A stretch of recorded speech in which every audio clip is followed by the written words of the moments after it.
I'm Sergio Casas. I'm a research scientist at Uber ATG and a PhD student at the University of Toronto. And today I'll be presenting our work on joint perception and prediction for autonomous driving. So as you probably know, the first thing, how a self-driving vehicle scans the environment is through sensors. And here we are seeing a top-down view of a Velodyne LiDAR with 64 beams. We then have high definition maps, and then there's a step where we need to localize our pose against the high definition map such that we know exactly our position. And this needs to be accurate, very accurate for safe motion planning. Then typically in a traditional stack, there's a perception step where we perform generally object detection and tracking. So you can see the bounding boxes and their colors. And then we have motion forecasting, or what we call a prediction, future prediction, which is going to be the focus and the burden of the talk today. And it's been sort of the focus of my work so far.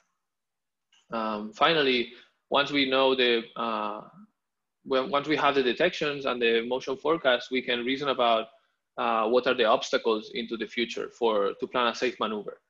And after planning a high-level trajectory for the self-driving vehicle, we can just use a controller to get the steering and acceleration.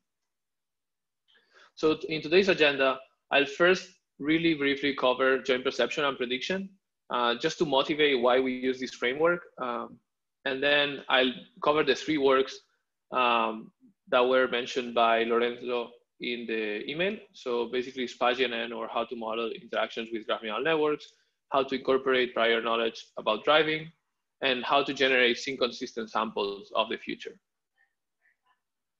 So first, a disclaimer of what we are not covering today. These are also two works that I've been involved in about neural motion planning. So they follow similar philosophy of having an end-to-end model, but with interpretable intermediate representations.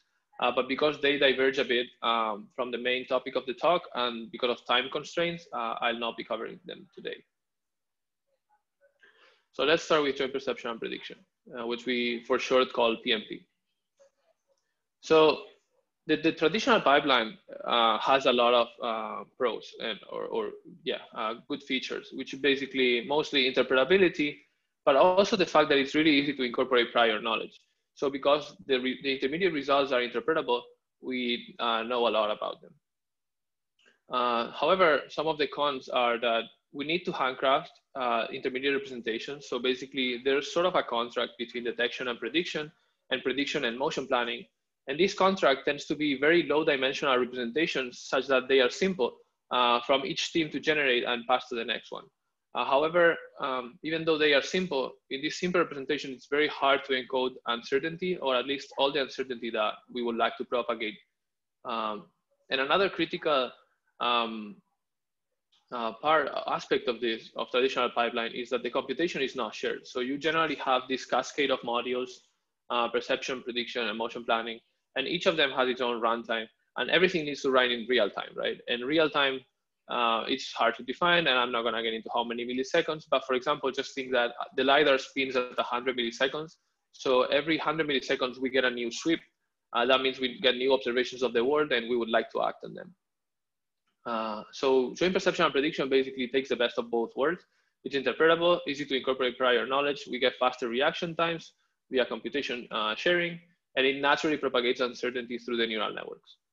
So sorry, I forgot to mention before, the way I would like to do questions for this talk is feel free to interrupt me at any moment if you are not following the content I'm basically having on the slides. If something is not fully clear, please interrupt me. But if it's something outside the slides, just some question that you are curious, then let's leave that to the end such that we can progress through the talk.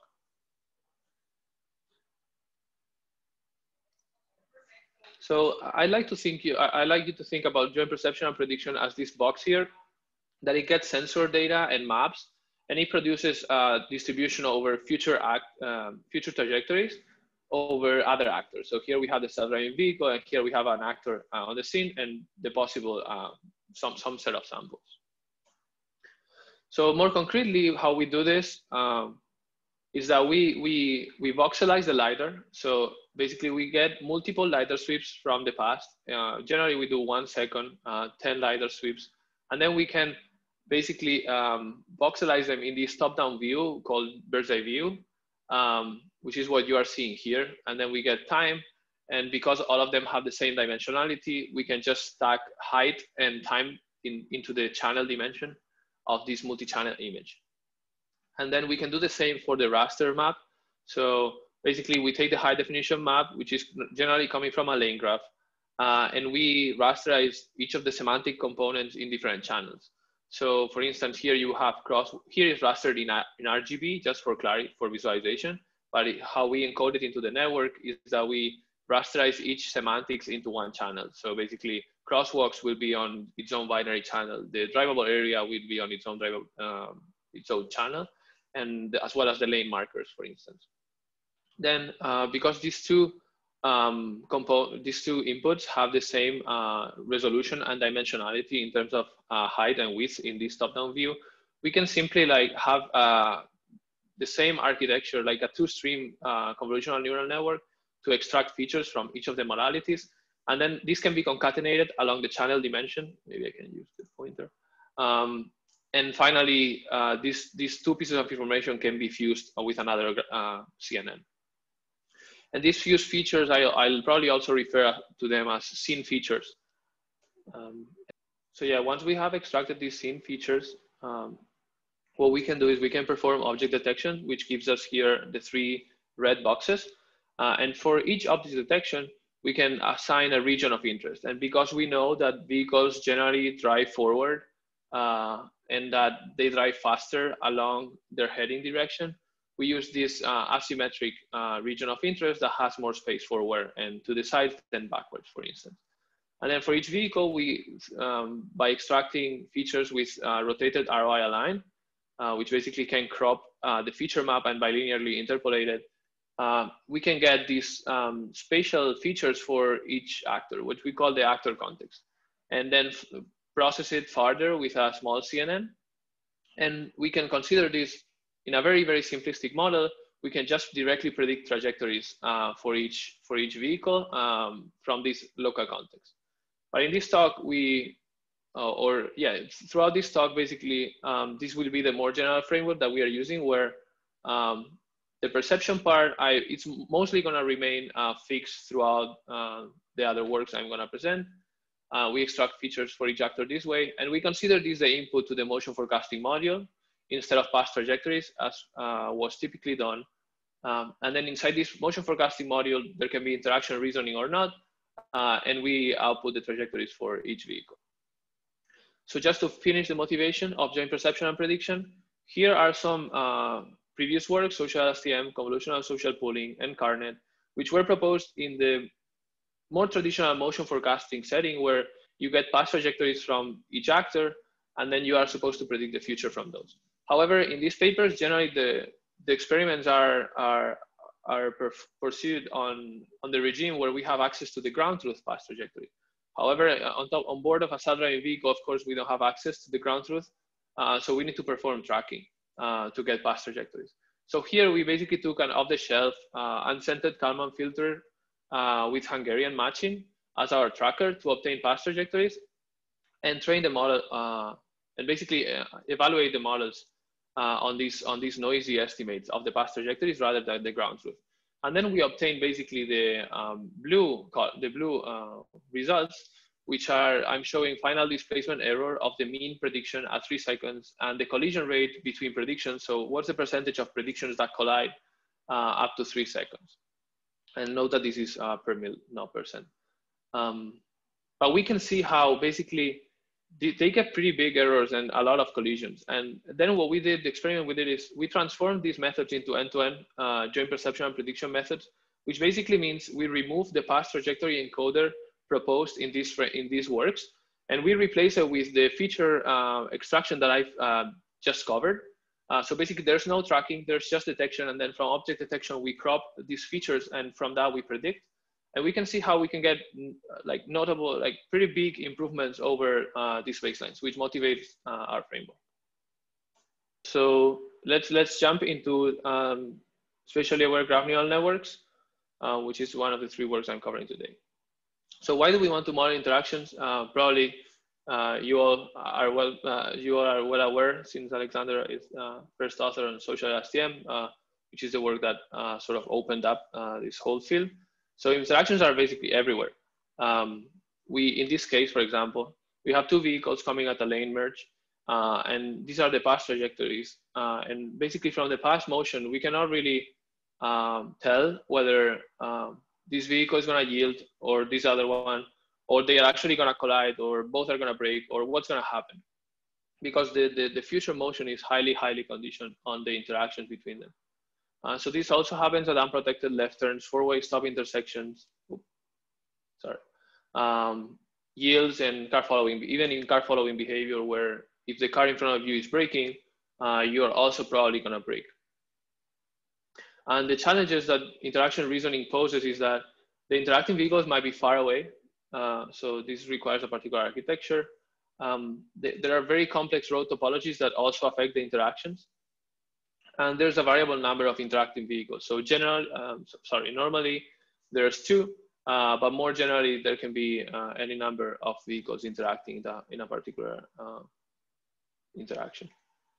So how we tackle this is we call it spatially aware graph neural network, or SPAGNN for short. So we have a node state that we initialize to the features that we presented, plus some spatial information, and I'll cover in more detail in the next slides.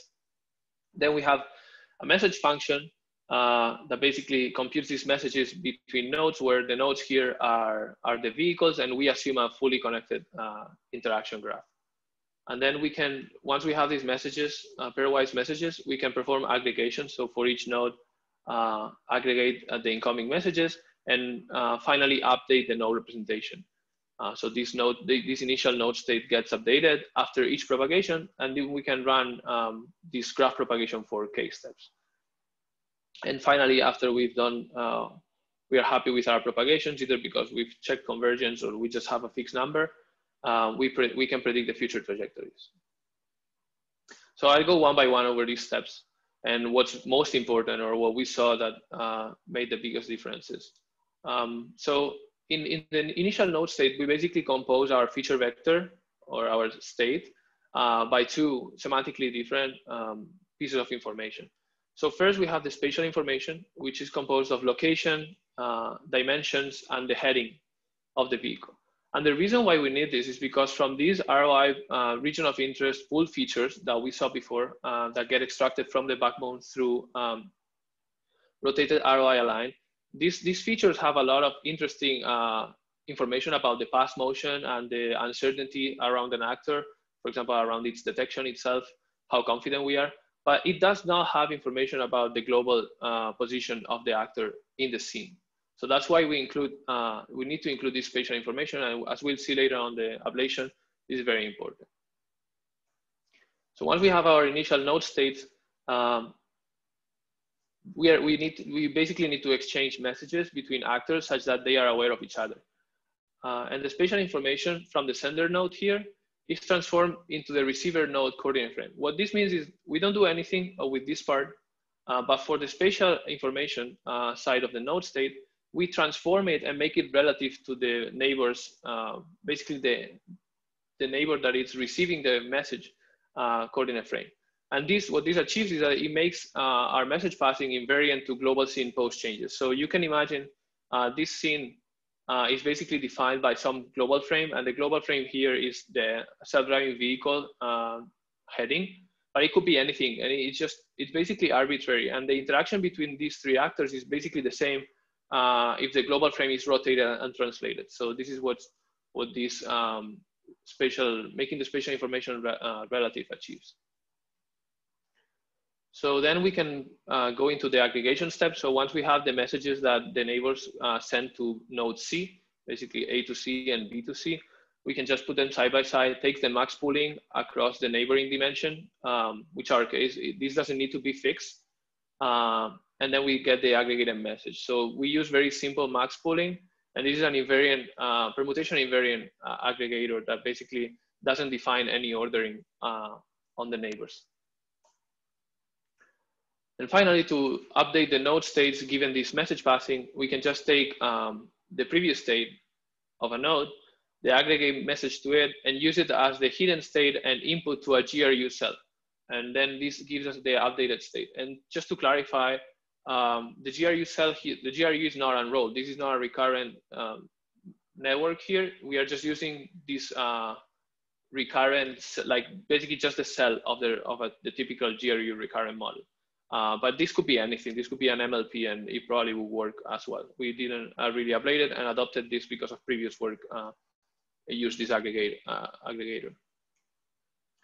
So after K propagations, we have an updated state, and then we can have a really simple MLP and predict a future trajectory of the actor. And in this case, the future trajectory is very, very, very simplistic. And as I get to the future works, so the other works I'm covering today, we will improve on this. In here, it's very simplistic, and it's just a unimodal Gaussian trajectory. So basically, we make this factorization over time, and each of the waypoints are a full covariance Gaussian.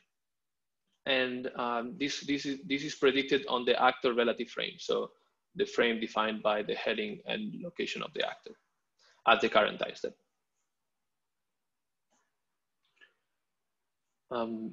For learning, this is part of the beauty of joint perception and prediction. Everything can be learned together. So we have the feature extraction, object detection, ROI align. We get the per actor features. We initialize our node state, perform graph propagations, predict the trajectories, and then we can just apply Gaussian negative log likelihood to the trajectories and backprop all the way through. And of course, we also have the supervision for the object detector. But basically, you can see that through the ROI align, the gradients flow back on these red arrows to the whole backbone network.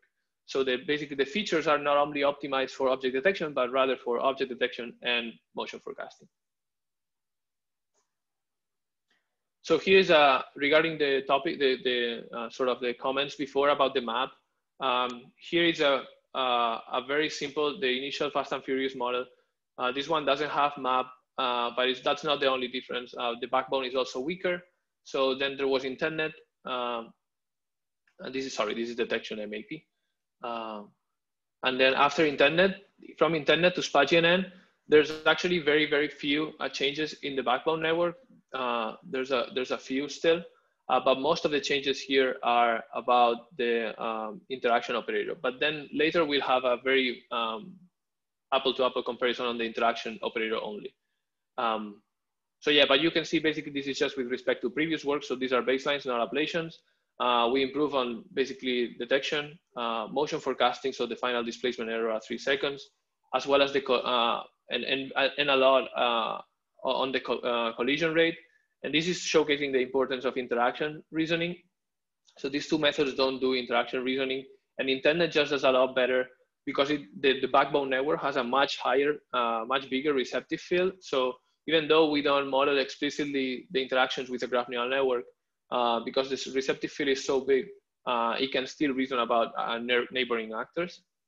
But then SPA-GNN manages to reduce this to basically under a 1 per mil. So yeah, under 0.1% collision rate. So this is the completely apple to apple. Oh. Sorry, I have a question on this slide. Can you explain how do you calculate the collision rate exactly? Mm-hmm. Yeah. So this will change. I'll mention the definition again later because it will change slightly. But for this slide, collision rate is defined as the percentage of actors in which for any point on their future trajectory, they collide with any other prediction of any other actor future trajectory. And collision here means IOU bigger than a small threshold. Okay, so the collision between the predictions? Yes. So we are not trying to evaluate here anything with respect to ground truth. We are only trying to evaluate the interaction understanding of the model. So basically, because we know that in the data set there are no collisions, this should be basically 0, right? Like the model should understand, even though it doesn't have any explicit loss, then if it understands well interactions, it should understand that vehicles should not collide. Yes. Okay, thanks. Yeah, no worries. So this is the completely apple-to-apple comparison on the interaction mechanism.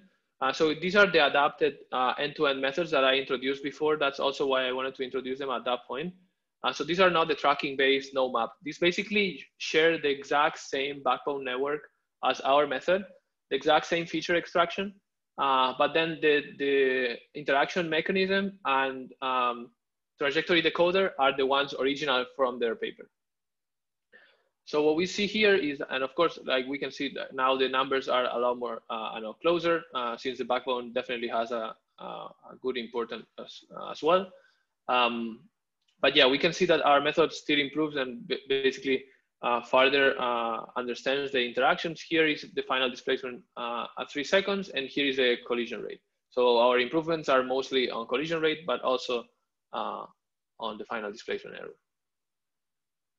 And I think this is the most interesting ablation. I think in general, I like to think of ablations as the most interesting part of a paper, where you can really see how much each component matter.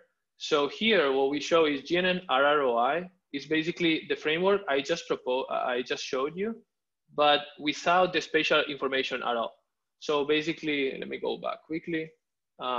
In this node state initialization, we don't pass in the spatial information. We only pass in the deep features from the backbone network. So what happens is that then this GNN ROI doesn't have a good global understanding of the scene. It only has local features. Then we improve on this by adding the spatial information on spatial and global, but we don't do the relative transformations I mentioned in the message passing. So we don't make the spatial information relative. So this is not invariant to basically the scene coordinate frame. And finally, spatial and relative is basically just the final method, so spatial and and we can see how this not only affects collision rate, which is more obvious because it's about in the interactions themselves, but it also affects the final displacement error actually by quite a bit. So this is I think the takeaway of this method. Sir, can I ask a question? So for GNN ROI, so you mean you add the global coordinates for each vehicle. So if I understood correctly, if you remove this, then for the interactions, the vehicles cannot understand which vehicle is close or which is far, right? Exactly, yeah. It can only understand it from this small region pulled around the ejector, but it doesn't have the global information. Yes. So for each vehicle, you only use the global coordinate, and then it can understand the relation with other vehicles itself, the network, right? You do not have a relative coordinate. Oh, I see. So in the first one, in GNN RRY, there's not even global. There's just no spatial information at all.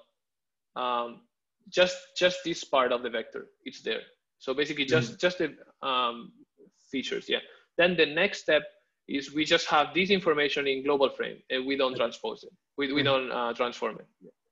Okay. Yeah, so qualitatively what we observe is this is a situation where, let me explain first a bit the visualization. In gray, this gray is basically the ground truth. And our detections and predictions are on blue. And this is spatial N here, and the rest are the baselines. So these baselines do not do any probabilistic prediction, so we just show the mean. And then what we can observe is that this is pretty high speed traffic. So this is only 3 seconds, and you can see sort of how much is moving. And then we can also see that this vehicle is basically running through a red traffic light. That's why this is the orange just is because it blurs with the background, but it's the red traffic light. So basically, these vehicles are actually allowed to go, and they are going at fast speed. And then what we are predicting wrong, the baselines are predicting wrong that this vehicle is gonna do this more closer turn, which typically drivers do cut corners to get faster. But in this case, it's not what happens in reality. And this is basically a common trend for every baseline. And our method is basically the only one that gets a very accurate prediction in this case. And where you can see that the probability of collision is really, really low, since here I'm showing 1 standard deviation of the Gaussian. So yeah, I'll probably pass, like not show much about this since I want to get to the other works. But we can see that one of the basically the caveats of this work is like the output distribution is overly simplistic, right? So it's just this unimodal sequence of Gaussians. And you'll see, I think in the next snippet, that really poses a problem at intersections, yeah, right here. That was wobbling a lot because yeah, at intersections it's highly multimodal, but this distribution cannot capture it. But this was not the focus of the paper though. In terms of interactions, it does a fairly good reasoning like here at the intersection. One question Mm-hmm. regarding the collision. So it's just about the mean comparison, or you also consider the standard deviation? Yeah, that's a great question. So for those results that I showed, it was only the mean prediction. That was not a great, it's not a great measure. And that's why I mentioned that I'm gonna change that definition later for later works. So in the later work, we are basically gonna measure this by sampling and basically checking the percentage of samples that collide. Okay, thanks. Yeah. So yeah, one thing that we haven't talked much, even though it's the final goal, is about planning.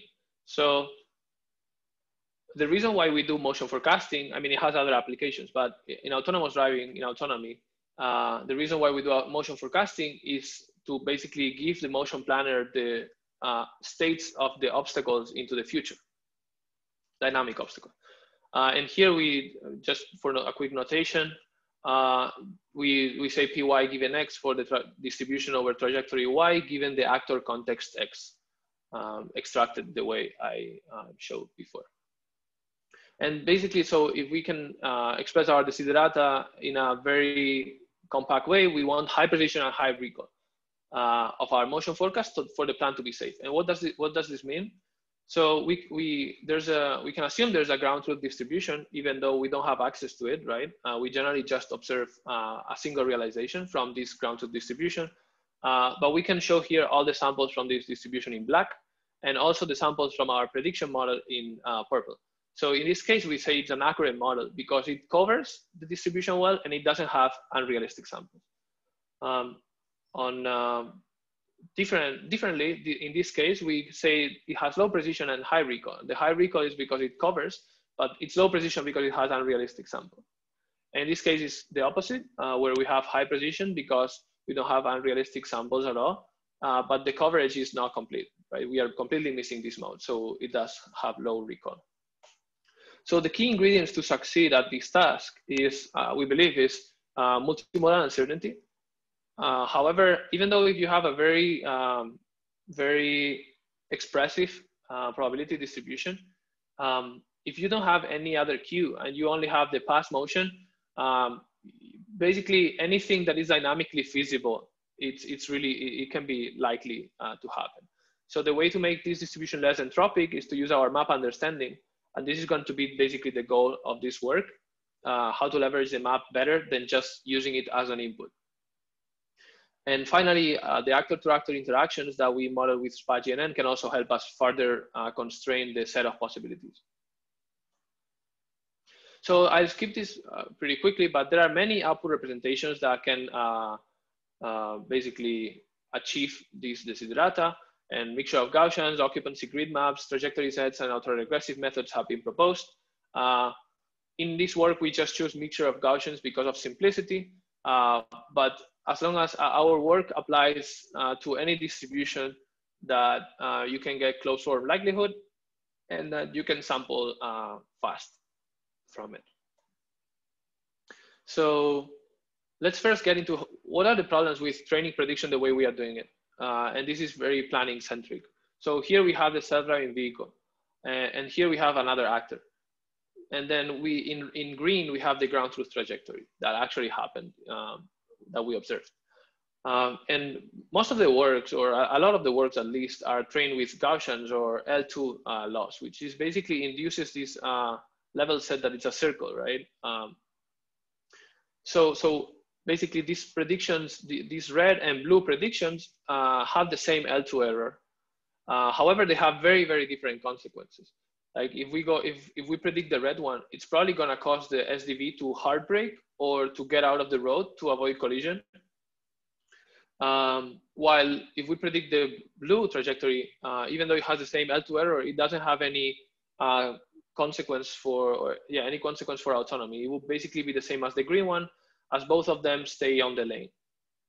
And in this other case, in this other scenario, if we predict the red one, it's also problematic because then the self-driving vehicle would think that in the future this road is completely free, so it can just go faster and accelerate. But then after a couple more observations, it's probably going to realize that the vehicle stayed in the lane, and then it has to hard brake to compensate. So this basically tells us that the losses we are using so far are not the best ones, at least for the downstream task of motion planning. And this also has a lot to do with the evaluation metrics that people have been using in motion forecasting all along. But yeah, so instead, like drivers, we know that drivers heavily rely on traffic lanes and traffic rules, but we cannot fully count on it because there's also non-compliant behaviors, right? But we can say that, I think it's fair to say that if we have this situation and this is a double solid line, which should not be crossed, it's more likely that the vehicle either turns left or goes straight, that lane changes to the right. So this is one of the notions we are going to try to incorporate in this work. And the other notion is that around the self-driving vehicle, there are vehicles that are more relevant and less relevant. And in this case, the vehicle behind is less relevant because, first of all, this is solid. So it's going to be hard that the vehicle lane changes and cut us off. It will take a lot of frames. So we can probably care about this later. But this one needs immediate attention, right? Since this vehicle, if it lane changes to the left, is going to cut us off, and we really want to react to that.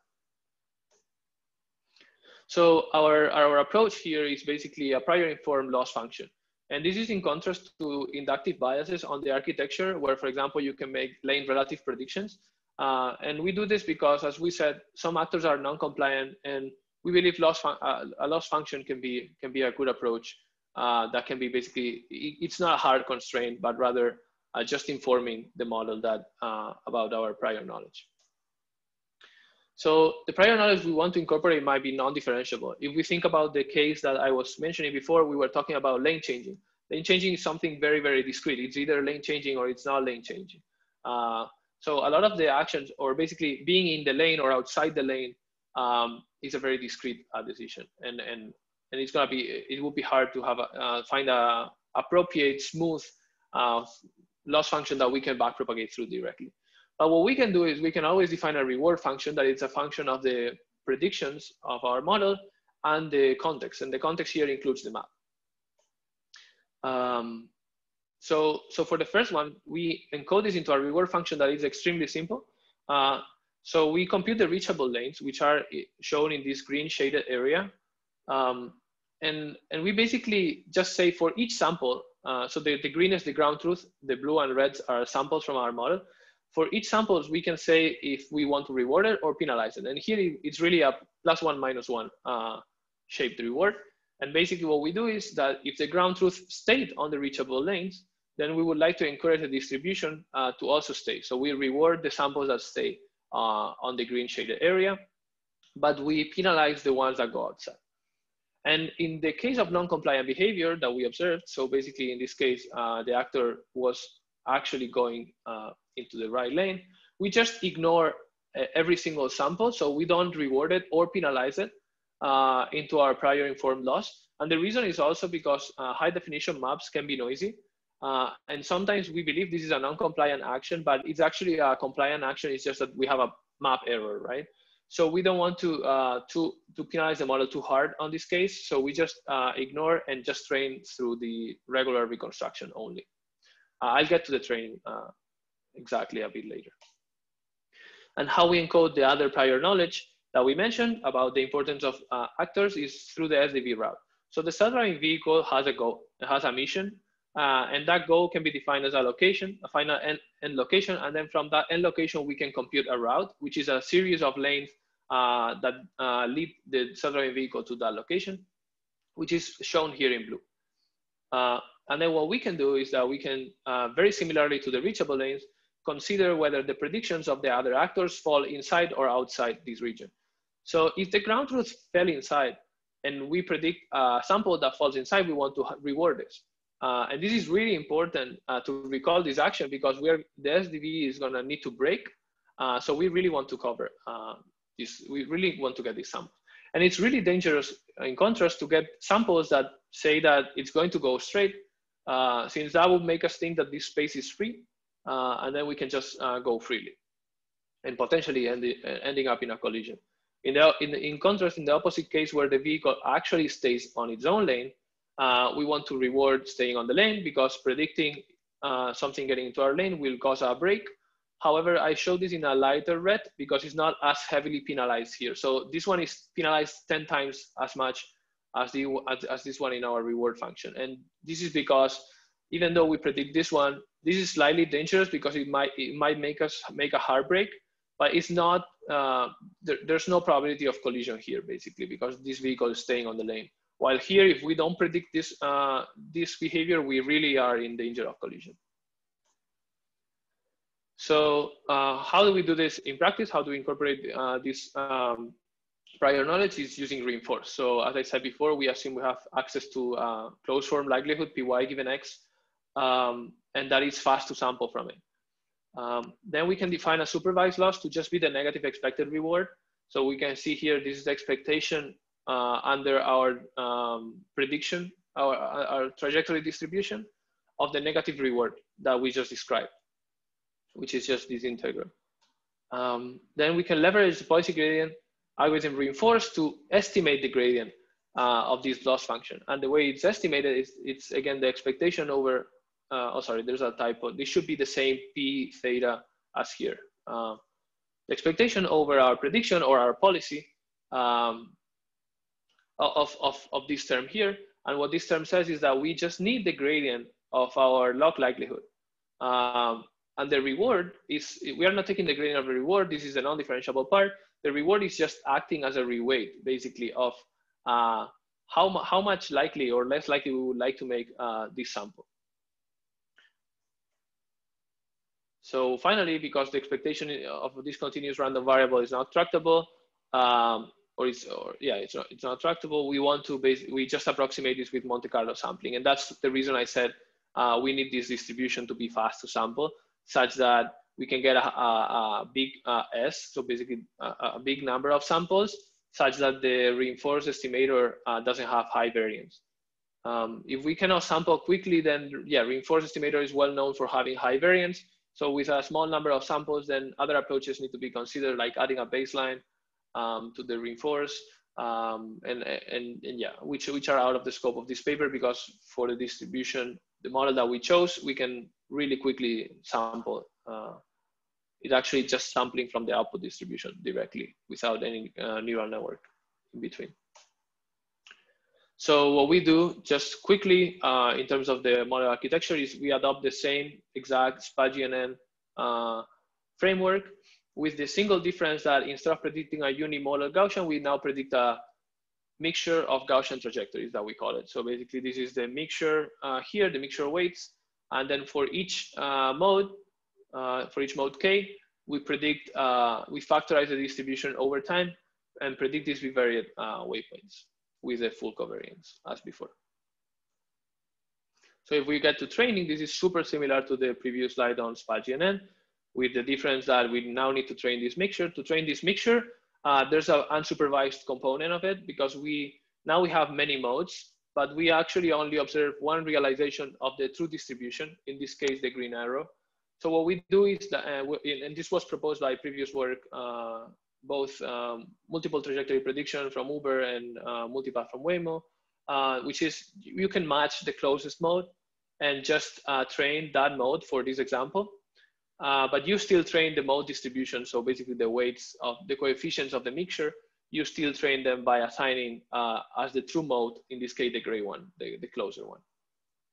But the beauty of our framework is that we can just add yet one more loss by sampling. So we sample trajectories from this distribution. And one of the key aspects is that the prior knowledge loss can supervise every sample from the distributions, not just sample from the gray mode. And this is really important because, as I said, we are not training through likelihood this component. And the reason is that you might think you could train it, but this trajectory, this mode might actually be a likely and plausible trajectory. It's just that under the ground truth distribution, it's just that we didn't observe that future, right? So we don't want to penalize this. And the way to do this is, one way to do this is using our prior knowledge loss. So this can apply to every sample, and it's only based on the map and on the self-driving vehicle route. And then we can back propagate through the likelihood of each sample, and we can, yeah, just regularly back propagate end to end as in Spatially-Aware.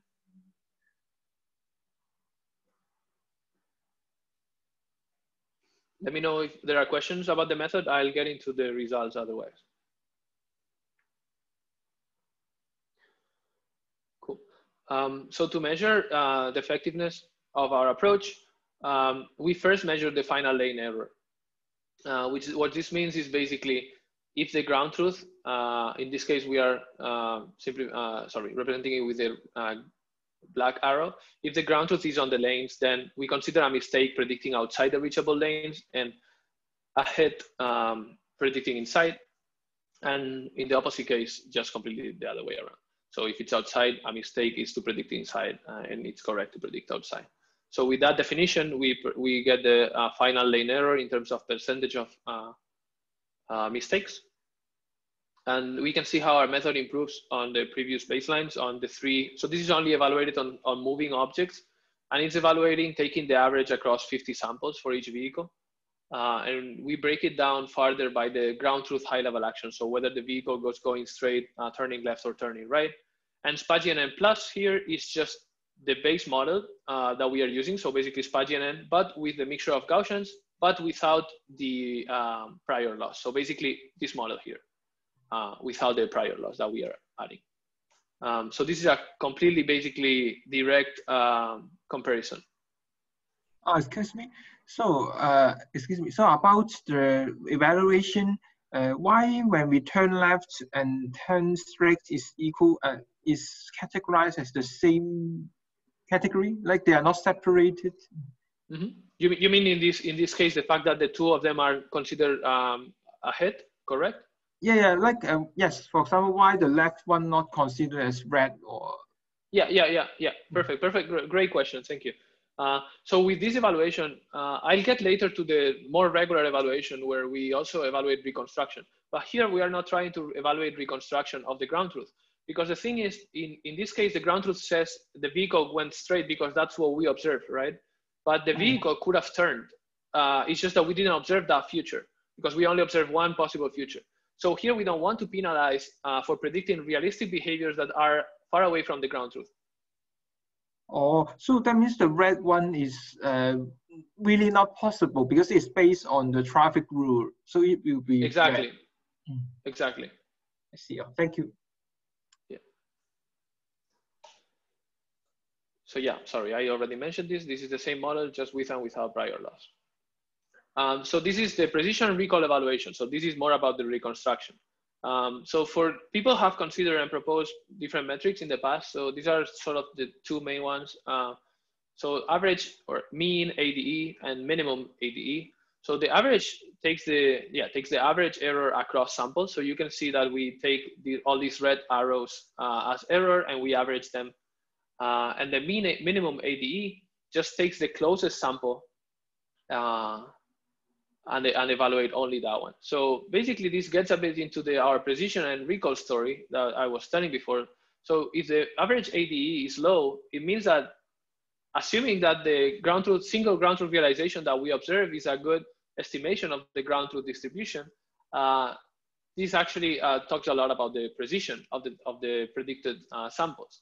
And in contrast, this one talks about the recall. So basically we want, if we have a good recall, we would expect to always have a close sample to the ground truth. And this is our metric. So what we observe is that our method is quite a bit better on precision, also in the mean ADE, but it regresses slightly over its base method on recall. And I recall that, I remind you that we are using 50 samples, 50, to evaluate this. So the problem that we are going to be showcasing with the minimum ADE is that as the number of samples get high, this gets basically meaningless in the sense that if you think about just a model that does a very, very entropic predicts a very, very entropic distribution, very fanned out, just predict basically everywhere with 50 samples, you're gonna get one that is close. So we are gonna be arguing that this minimum ADE metric needs to be treated with a lot of care, and it doesn't correlate well with motion planning, which we'll show in a later slide. But at the moment of the paper, at least, minimum ADE is one of the most used metrics. And it's true that sometimes people do multiple number of samples and some of them low, in which case this is not truly a problem. But in other papers that I've seen, it's only evaluated with a high number of samples, say 20, 50, in which we believe it's a problem. Here, yeah, we just compare the base model. So without the same model, same exact model architecture and output distribution, just without the prior loss. And we can see how ours basically learns to stick a lot more to the map in these like high speed turns. And in this case, basically the example 2, we have a non-compliant actor. In this case, it's not that it's non-compliant, it's just that it's going into a part of the scene that is not mapped. It's probably a driveway or a home. But we can see that because we don't penalize for this behavior when the ground truth goes outside, our model can still recover this behavior without problem. And now this is really this is one of the key messages of the paper. I'm not gonna get into the details of the motion planner because of time, but what we do here is a motion planning evaluation, or a downstream task evaluation. So what I've talked about is the prediction model. This gives us a distribution over futures, but then we can basically see how the motion planner reacts to such distributions, right? And we can do so for basically every model. So what we see is that this is the collisions of the planner. This is very different. This is the collisions of the motion planner with respect to the ground truth, not to the predicted distribution. So how many times we will actually collide in this is an open loop evaluation of 5 seconds. Then we measure the imitation of the human demonstrations, as well as some comfort metrics about lateral acceleration and jerk. And our method basically outperforms in all dimensions. But the most interesting part comes when focusing on collision, which is the most interesting metric, and checking how well it correlates with the prediction metric. So here we have the planning metric of collision across different baselines. It doesn't matter which one is better. The important thing I want to highlight here is the trend. So we can see the trend going down in the collision, and this really gets it's pretty close to the trend that we observe in the average ADE between the models.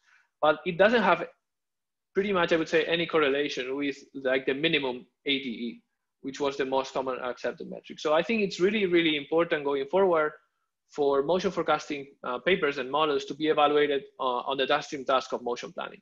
And of course, there's a lot to think about here, because in this case, we are only using a single motion planner, right? So it could be that it's somewhat biased, although this motion planner was trained completely independent of any of these models. So it's not directly biased, but the structure of the motion planner and the architecture could be claimed that could be biased towards one model or the other, even though we didn't do it. We tried not to be. So in the future, it would be nice to basically explore evaluating with multiple planners. But I do think that this correlation is going to hold, and I do think that measuring the precision of the predictions is very important as well, not only the recall, as some papers do.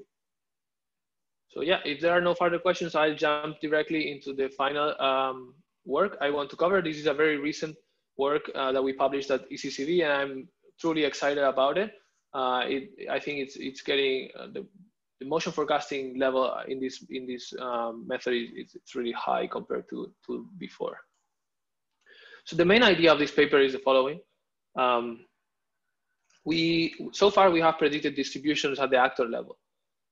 So basically the marginal distribution or the conditional distribution just given the actor context. So even if you give every single other actor context, like in Spatially-Aware, we are still predicting a distribution that is just over one actor's future trajectories, and therefore it's not a joint distribution over actors. So what can happen then is that even if you take into account interactions, you might sample this future that you see here on the slide, you might sample this other future, you might sample this other one, which would be weird because why would two vehicles break and yield both to each other? Or unfortunately, we can also sample this case, which is unrealistic, and we know in practice it barely ever happens that two vehicles collide. So here the approach is basically to model the joint distribution instead of the marginal distribution per actor. And what we want to achieve, and this is basically in hindsight, like these are the results from our model. What we want to achieve is very different scene level predictions. So different scene consistent samples that we call them. So in this case, the ground truth trajectories are the white waypoints, and the color map bounding boxes are two.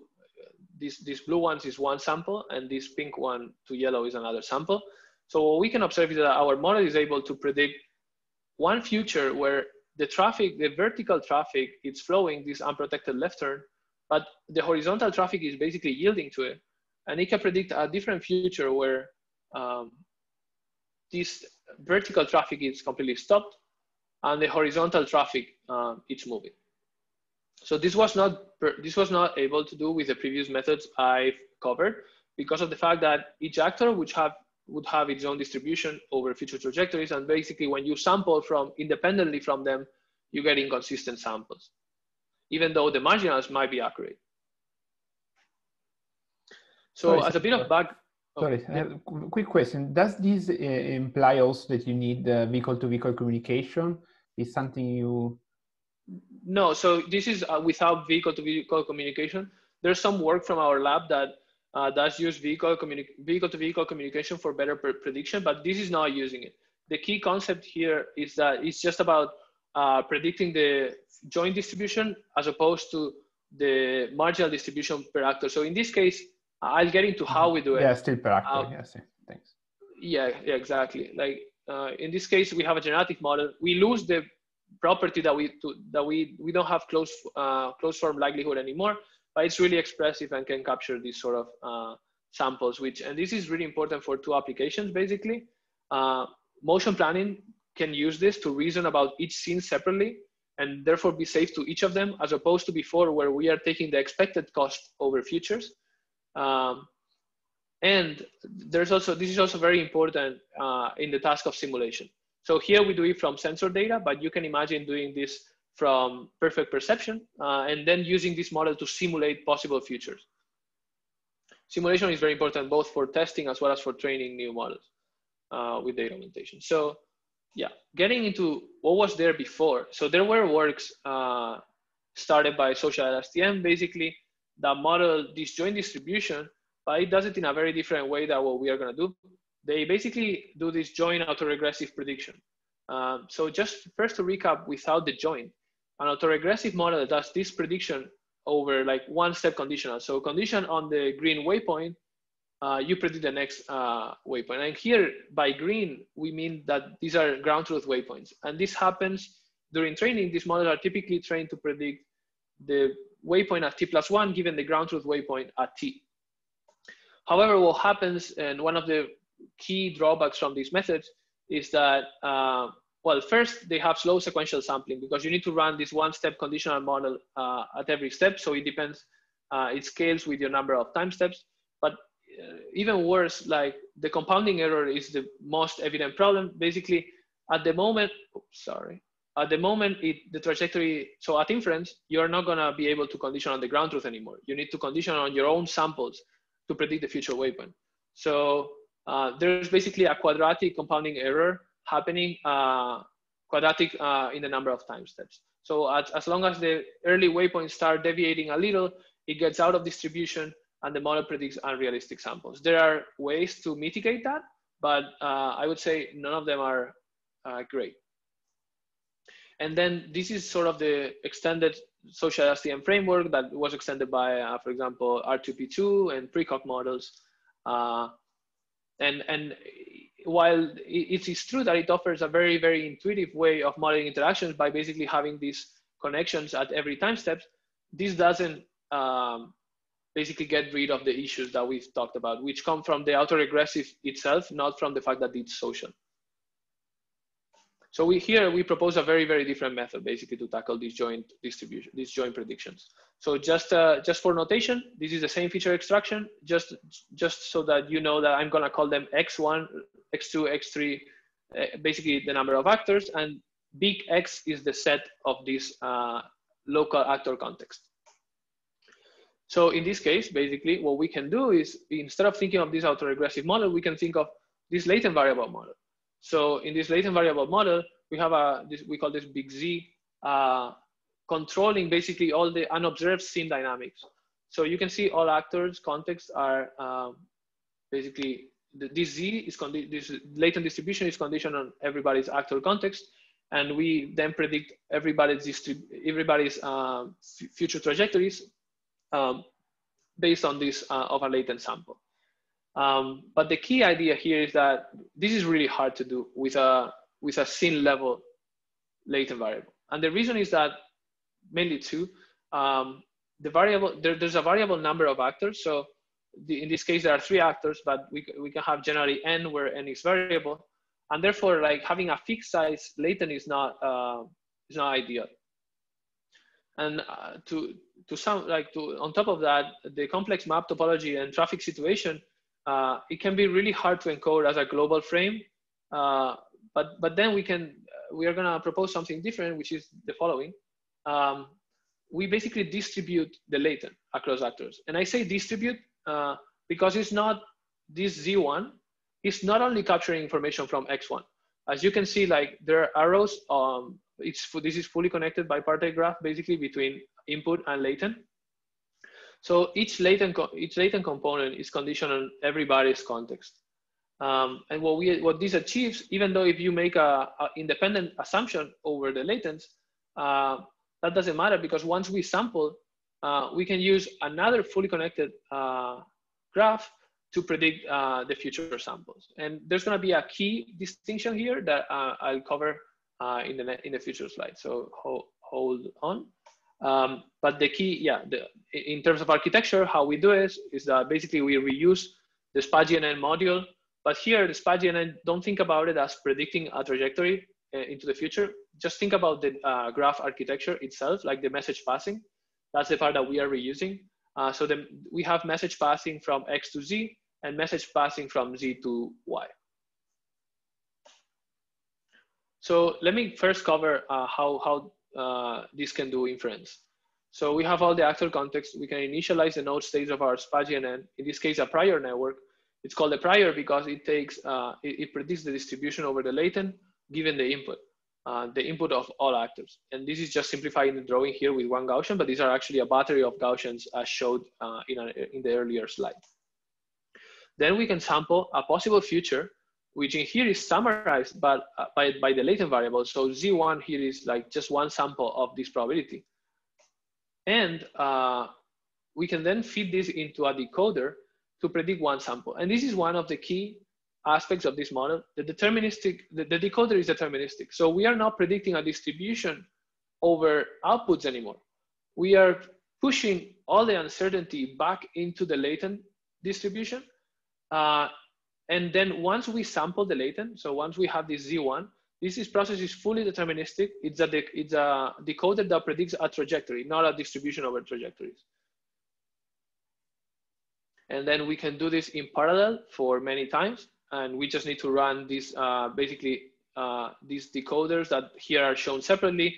This is just to illustrate the fact that this predicts a different future, but these are all the same model, the weights I shared. And these operations can all be batched. So this is parallel. It's all parallel, basically, parallel sampling from the distribution and parallel decoding. I have a small question here. Can you give more insight on how this is different from a conditional variational autoencoder? Yeah, great question. So it is a conditional variational autoencoder framework.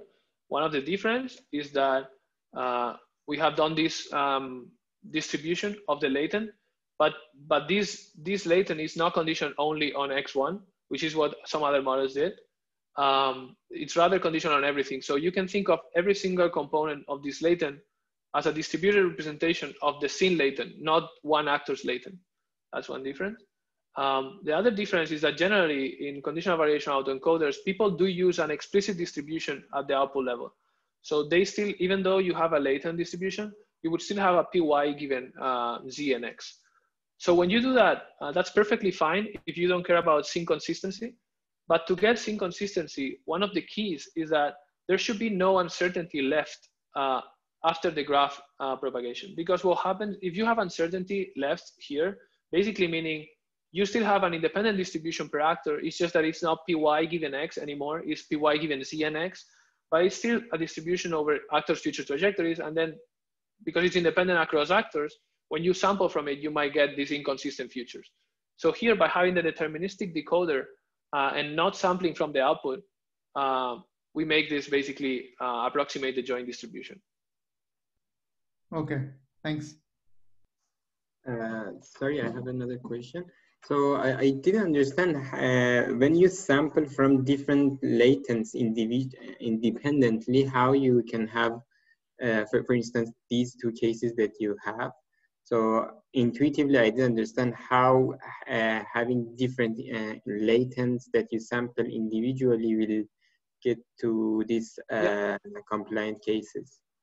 Yeah, that's a great question. That's the key of the method, basically. So you are right. These latents are sampled independently, right? So therefore, they, by definition, they cannot be consistent. The key is that because the decoder is deterministic, the decoder can take care of mapping every single latent into a different future realization. So because there's no sampling at the output level, even though these two are independent, they will basically yield sync consistent futures. Now, one thing I want to mention is don't get confused. This is not trying to say that you might not sample the same future twice. That can happen. That's perfectly fine. What we are saying is that what you won't see is that the two vehicles basically collide, or at least frequently. Let's just say that way. They will collide much less. And the reason is that even though the latent samples are independent, your decoder is basically taking care of making sure that for each latent, you can get a sync consistent sample. Mm-hmm. Okay. Yes. So getting into learning, this is the same. And then let me put everything, I think it's easier. So the first thing somebody brought up, this is trained under the CVA framework, just with a deterministic decoder. So what this means is that we have an extra distribution that I haven't covered, that is the posterior or encoder, which basically gives the distribution over latents given both inputs and the ground truth realization. And the reason we want to do this is, once again, because we only observe one future from the scene. We don't observe we don't observe the true distribution. So because we only observe one future, for the decoder to be trained correctly based on demonstrations, this encoder helps basically getting the right latent at training time and the decoding from that latent to map into the observed trajectory. Now, that being said, we cannot use the encoder or posterior distribution at inference, obviously, because we are using the ground truth. So we need this prior network, which is what I talked earlier, that just predicts PZ given the input. And how this is handled in a CVA framework is that there's a KL divergence between these two latent distributions. So getting into the results, these are, go ahead. Just one more question. How is the reconstruction loss leading to more diversity? Because I think that's the key here. No, yeah. So one thing I want to mention, maybe it was misleading. I had the same feeling from the previous question. This is not encouraging diversity. The thing that this is encouraging is that in any of these samples, basically the scene sample is consistent, meaning that the trajectories of different actors make sense with respect to each other. That doesn't mean that the different futures are going to be diverse. This case here is just an illustration of what this model can achieve, but there's no diversity loss here. Is that clear? And feel free, yeah, this is sort of the key, so feel free to ask a follow-up question if it's not fully clear. But won't it lead to something like a mode collapse or no? I'll show results that it doesn't, but that's a fair question. Like that largely depends on the CVA training, all the hyperparameters being right, and so on. It is possible that it collapses. That being said, though, it was not tricky to train this model at all, and we didn't observe mode collapse. Yeah. Okay. That doesn't mean that you don't. That doesn't mean that you don't get similar samples, because this is Monte Carlo sampling from the latent. You will obviously get similar samples, but that's not what we are after here. What we are after in this framework is that the samples that you get are all of them seem consistent on their own. Okay, because if I look at the next slide, it looks very similar to the Desire architecture. So because it also has a KL loss and it also has a reconstruction loss. Yeah, it's very similar. It's just that this reconstruction loss is not probabilistic. It's just a deterministic decoder. So you can think of this as, you could put anything here, really, any loss that you want that it's just acts on a sample. In this case, we train it with just a L1 loss. Yeah. Okay, thanks. Yeah, so this is like quite cool. I think this is basically what I'm doing here. We sample twice from the model. Well, we sample 50 times, I believe. I take the two most different samples from those 50, and then I interpolate the latent through them and decode all the way, all those latent interpolated latents. So we can see that the model can predict going straight or turning. We can see that the models really nicely interactions in that when the vehicle in front goes, this one goes as well. We can model three-way interactions even here, like this vehicle going straight, or this one going straight, or this one pulling out of the parking lot. And you can see like they never collide, basically these three vehicles. This, we can see here all the spectrum between a left turn and a U-turn, which is hard to get because U-turns are not frequent. So, sorry, here, you are interpolating in the latent space? Yes, exactly. So and yes. Yeah, we are, let me explain a bit more.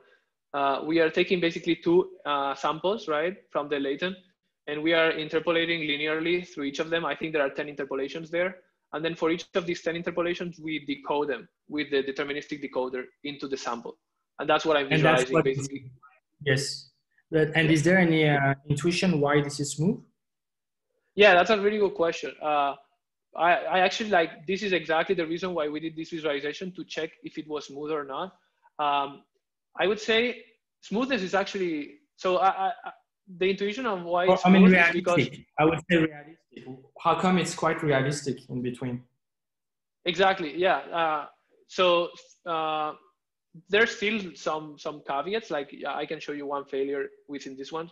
So the three-way interaction is really cool, but there's this parked vehicle here, and you can see that some samples do collide there. So the reason this happens is because it's overly smooth, right? And when it transitions from straight to turning between this, it also passes through that parked vehicle, which is not what we want. So that's a failure mode. So it sometimes is overly smooth. Yeah. Mm-hmm. Thank you. Yep. One question. Yep. So regarding the predictions, because you basically ask the model to predict the ground truth future, and most of the case, for example, it might go straight rather than turning. So the distribution of the data might affect how the latent distribution basically are learned, right? So you might have more samples for particular behaviors rather than less likely samples. Yes, that's completely true. Do you reweight them, or you don't do anything regarding that, basically? No, this is not doing anything about it. The only reason I'm showing you diverse cases here to showcase the power of the model. You are completely right. Like this will learn basically the distribution of the data. And if you sample just two random samples, most of the times they won't be as diverse of these ones. That's why I mentioned that to get these visualizations, I sampled 50 samples, then took the most two different ones and interpolate between those. Mm-hmm. Diversity is a whole different field that actually we are currently exploring, but this method doesn't do anything about it. Yeah. Okay. Because what happens eventually is that the model would be more basically lean towards more probable cases, right, and less likely taking the other things that can happen also. Yeah. So one thing that it's debatable is whether you want. Well, I think having diverse is good. That being said, this model doesn't have a closed form likelihood, right? It's just a CVA basically, and we have even a deterministic decoder, so it's completely impossible to get likelihood, or even a lower bound is hard. But so what I'm trying to say is the way we approximate here the overall distribution that planner needs to know, because planner needs to be aware of how likely events are, right? So the only way this is making planning aware of how likely events are is basically by sampling more times events that are likely. If we get into diversity, then we need to also get into probability estimation. So you might need to change this model for a flow model, for example, such that you can get likelihood. And then once you get diverse samples, you can evaluate their likelihood. But in this case, because we don't get likelihood, we stop here and we don't do diversity, such that when you sample from the model, you actually get a characterization of the joint distribution. Okay, thanks. Yeah, let me know if at some point you can hear me well, because on the chat, maybe my headphones are sort of running low on battery, but should be fine, I think, for the rest of the talk. I'm gonna skip this because we are really late, but we basically propose a metric that measures scene level recall rather than actor level recall. This is on the paper, so feel free to go there.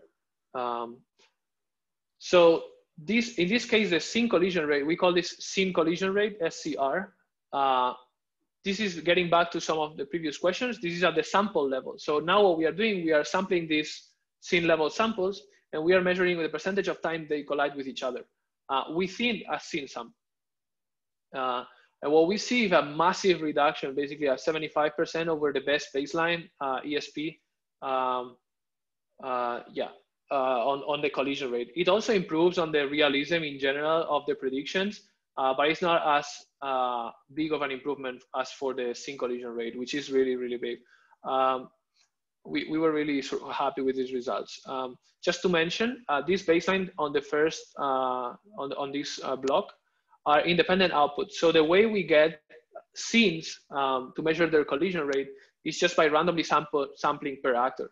So I wouldn't say this is unfair because their methods don't propose a way to predict scenes, but this needs to be taken into account. However, for these social autoregressive methods, for these ones, we are actually getting the samples from the scene by basically unrolling this autoregressive sampling with social interactions. So it's directly comparable, you can say, with the social autoregressive ones. With these ones, we need to make that assumption that we conform scenes from the random samples per actor, which, yeah, you can choose whether it's what we should have done here, but it was basically hard to compare because these models just don't model the joint distribution. And then very, very quickly, qualitatively, our model can basically get this nice multimodality at the scene level, meaning in this case, we get these vehicles going straight and fast and this one yielding, or this one turning and this one yielding. But in the baselines, we only get actor level multimodality. So basically this one always yields and this one sort of goes faster, slower, or turns. And then this is a video, a GIF of the predictions. You can see they really stick well to the map. They are fairly, they are good in terms of realism and also multimodality. You can get turns, you can get straight. This, just to mention, this is aggregated. This is aggregating, blending out all the like the 50 samples, the 50 scene samples into this color, basically this transparency and color map. So we do once again the same motion planning evaluation as before. So we run the same motion planner on top of all our models, and we can see further improvements with this model than before. I'll go really quickly. This is just safer and more comfortable and better imitation, basically. So in conclusion for the talk, perception and prediction outperforms detection, prediction, and detection, tracking, and motion forecasting. So the traditional architecture, unless I believe unless people start really researching into how to model the tracking and detection noise accurately when you pass past trajectory into the prediction model, this is still the case. And our PMP framework circumvents this basically because the uncertainty is implicit on the features from the graph neural network, right? We don't handcraft the representation between detection and prediction. Then we introduce SPA-GNN that brings in valuable inductive biases for interaction reasoning. We proposed a way to incorporate prior knowledge into these models. And finally, a model that can sample inconsistent futures to enable better simulation and potentially better motion planning. It features parallel sampling, which is great for autonomy where it needs to run really fast. And thanks a lot. I wanted to thank my collaborators and supervisors. Here, I only listed the collaborators for the set of papers that I covered today. Thank you very much for listening. And I think we are a lot over time. So yeah, I don't know how you wanna, if you want to do questions or we just wrap it up. Thank you. I have a question. So for example, like previously there's the SPAGN, that one. So you say it will ensure there are no collisions. But I remember previously in some slide, there's still very small proportion of collision in the book. Then how does that happen? Yeah. So this doesn't have, so just to clarify, let me see. The fact that this model gets inconsistent samples and it's not, we don't have any constraint on collision, right? We are just training it still for reconstruction of scenes. It just learns it from the inductive bias of the model that vehicles do not generally collide, but the model is not constrained to not collide. So that's why there's still a residual amount of collisions happening. Oh, so that means it's like predicting certain accidents will happen in the road or, oh, I see. Yeah, really unlikely, but yes. Actually, I haven't seen a single model, motion forecasting model that achieves good performance instead of reconstruction and guarantees no collisions. Actually, to be fair, I think there's a debate on whether you want to guarantee that there's no collisions or it's good to have this small residual of collision happening because collisions do happen sometimes. It's just really, really unlikely. Oh, and then the second is that for the previous knowledge, like about the map. And yeah, so we have the map, and then is there some threshold or how do you exactly to train it? Like afterwards, I still see even in other baseline, they often have some trajectories which is over the line, they go out of the road. But it seems like they already have a threshold or some previous knowledge. Then why they will still go out of the road? So for example, here, this is the baseline, right? A lot of trajectories go outside of the road. In ours, you still get one, for example, here, right? That goes outside of the road. You're asking for that? Yeah. So my question is, if you already have the previous knowledge, but this is like contradicts to the previous knowledge, right? Then yeah. Well, yes and no. So we basically decided to incorporate the prior knowledge in a soft manner, not a hard constraint, just because of the fact that some vehicles do actually go outside of the road. And going outside of the road means many things. So it means obviously that in the real case that the vehicle actually goes outside of the road, but more like an implementation detail is the fact that these high definition maps are not perfect, right? So you can never map everything perfectly at scale and so on. So basically we only incorporate our prior knowledge in a soft loss, basically, not as a hard constraint, because we want to allow for this behavior actually, because it does sometimes happen. And one example was this one. So in this case, you can see this vehicle is actually getting outside of the map. So we want to still capture that. That's why we decided not to go for a hard constraint. Oh, so the interpretation will be certain cars, like really in reality, they will have some hints that they are trying to over. Oh. Exactly, yeah. Oh, then do you guys set to separate the case of the accidents here and versus the normal case, or they will be just inside the same result? So those cases are separated in the reward function, but not separated in the model at inference. That means in here, we designed the reward function for the two cases. So this is the case where the vehicle stayed on the reachable lane. This is the case where the vehicle didn't stay in the reachable lane. And we handle them differently in the reward. But then inference, this is just a loss function, right? So in inference, you're just relying on your learn model.